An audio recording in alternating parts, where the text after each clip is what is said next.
WN, Chapter 55, Offer. Madame Wang sat there with a dazed expression, her trembling gaze filled with disbelief and bewilderment as she stared at Su Yang, who was calmly sitting there with a slight smile on his face. She was a sect elder of one of the few prestigious sects within this eastern continent, the Burning Lotus Palace, yet a mere junior from the indecent Profound Blossom sect actually dared to speak to her with such arrogance and disrespect.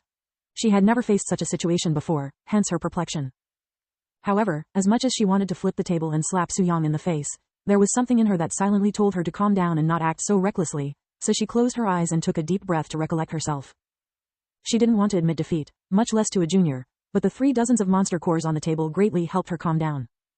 While they were only elementary grade and profound grade monster cores, they are still considered very valuable resources, as they are always in high demand and could never seem to satisfy the never-ending flow of orders. Customers who wish to sell at our Burning Lotus sect will receive 70% of the total amount for the item sold, while the Burning Lotus auction house takes the remaining 30%. If it doesn't sell, then you will pay us 10 gold coins for using our service, said Madame Wang with an annoyed voice. I want 80%, Su Yang said immediately after. Madame Wang instantly frowned at his words. Are you purposefully trying to anger me? Don't forget you're standing here as the customer. This is not a negotiation. You either take it or leave it. Of course, this is not a negotiation. This is my offer, you either take it or leave it. Get out, before I assault a guest inside this place for the first time ever since I became the manager here, said Madame Wang with clenched fists, her gaze narrowed in a threatening way. However, Su Yang remained sitting there, and he said, Are you sure about that? You won't be seeing any more lightning cat monster cores being sold for at least a few more years after these. Madame Wang's frown immediately deepened. What did he mean by that? Although lightning cat monster cores are indeed rare and hard to come by, they are not as rare as Su Yang made them sound. You seem confused. Are you aware of the situation at the Thunder Valley? Su Yang suddenly asked.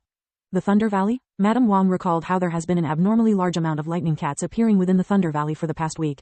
It was to the point where there was only lightning cats and nothing else, almost as though everything else that had lived there had suddenly vanished or driven away. Because of the subjugation happening there even as we are currently speaking, the lightning cat's population there will evidently plummet.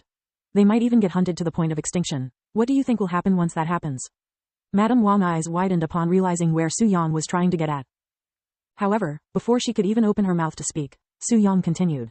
The monster cores you see on the table are the only lightning cat monster cores left. There are no more within the Thunder Valley, so I want to sell them at 3 times its original price. HMPH, how can you be so sure about that? Whether I am right or not, you will know in a few months. So here is my offer. You can help me sell these monster cores now and jump in joy later, or you can force me out that door today and regret your decision within a few months' time. Either way, even if I don't sell them here today, I will still have many other uses for these monster cores. Madame Wang became silent. She was pondering his offer. If what he says about the lightning cats is true and I let him leave now, then we will lose out on a potentially massive profit. However, if we help him sell his monster cores for 3 times its original price without any solid proof regarding his claims, then it will upset the guests and our Burning Lotus auction house will definitely lower in reputation. No, we can just tell the guests that the seller insisted on selling it 3 times the original price no matter what. Even if it doesn't sell, we will not lose anything because we didn't spend any resources on it, even profiting from it. After thinking to herself the situation, Madame Wang finally decided to help Su Yang sell his monster cores. If it sells, then even if they have to lose 10% of their normal shares, they would still profit because the monster cores would be sold at least 3 times its original price. I will let you know right now that I do not like you and that my decision was made purely thinking for my Burning Lotus auction house. Business is business, so I will help you sell your monster cores. Su Yang nodded with a smile and said, Good, now let's move on to my second offer. Huh? Madame Wang looked at him with a dumbfounded expression on her face, looking as though she couldn't understand his words just now. She wondered what else did he has to offer. I happen to hear that your Burning Lotus auction house has the recipe for this pill that increases the chance of someone entering the profound spirit realm by 90%. My second offer is this. I have a method to make that pathetic 90% into 100%, and I am willing to sell it to you. You can what? Madame Wang directly cried out loud from the shock of hearing his abrupt offer. Even though it was only a mere 10%, the difference between 90% and 100% is incomparable because one guaranteed success and the other didn't. Hell, forget about 90%. Even if it was turning 99% into 100%, she would still be as shocked.